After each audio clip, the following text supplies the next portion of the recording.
விழாவையொட்டி தேசப்பிதா மகாத்மா காந்தி, முன்னாள் பிரதமர் வாஜ்பாய் நினைவிடத்தில் மரியாதை செலுத்திய மோடி. போர் வீரர்கள் நினைவிடத்தில் சென்று மலர் தூவி மரியாதை. புதிய அமைச்சரவையில் கூட்டணி கட்சிகளுக்கு எத்தனை இலாக்காக்கள்? பாஜக மூத்த தலைவர்கள் கூட்டணி கட்சி தலைவர்களுடன் ஆலோசனை.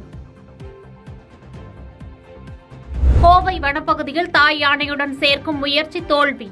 முதுமலை காப்பகத்திற்கு அனுப்பி வைக்கப்பட்ட குட்டி யானை. 3வது முறையாக மோடி பிரதமராக பதவியேற்கும் நிகழ்ச்சிக்கு காங்கிரஸ் தலைவர் மல்லிகார்ஜுன கார்கேவுக்கு அழைப்பு என தகவல். விழாவில் கலந்து கொள்வது குறித்து இந்தியா கூட்டணி தலைவர்கள் ஆலோசித்து இன்று முடிவு. 3வது முறை இன்று பதவியேற்கும் மோடியை பாராட்டி மணற் சிற்பம் வடித்தார் சுதர்சன பட்நாயக். ஒடிசாவின் புரி கடற்கரையில் ஏராளமான சுற்றுலா பயணிகள் மணல் சிற்பம் முன்பு புகைப்படம் எடுத்து மகிழ்ச்சி. ஆந்திர முதலமைச்சராக வரும் 12ஆம் தேதி காலை பதவியேற்கிறார் சந்திரபாபு நாயுடு. கிருஷ்ணா மாவட்டம் கண்ணாவரத்தில் பதவியேற்பு விழா நடைபெறும் என அதிகாரப்பூர்வமாக அறிவிப்பு. நீலகிரி மாவட்டம் கூடலூர் தேவன் எஸ்டேட் பகுதியில் காலில் காயத்துடன் சுற்றிய சிறுத்தை பிடிபட்டது. முதுமலை புலிகள் காப்பகத்தில் மருத்துவ சிகிச்சை அளித்த பின்னர் வனப்பகுதியில் விடுப்பு.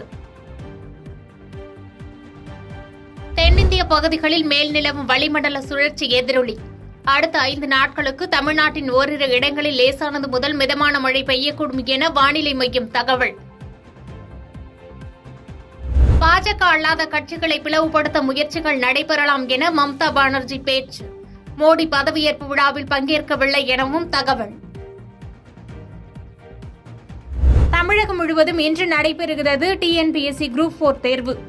6244 காலி பணியிடங்களுக்கு சுமார் 20 லட்சம் பேர் போட்டி. பாதகம் செய்பவரை கண்டால் நாம் பயங்கொள்ளலாகாது பாப்பா. மோதி மிதித்து விடு பாப்பா, அவர் முகத்தில் உமிழ்ந்து விடு பாப்பா. அண்மை செய்திகளை உடனுக்குடன் தெரிந்து கொள்ள இணைந்திருங்கள் இயம்நாடு தொலைக்காட்சியுடன்.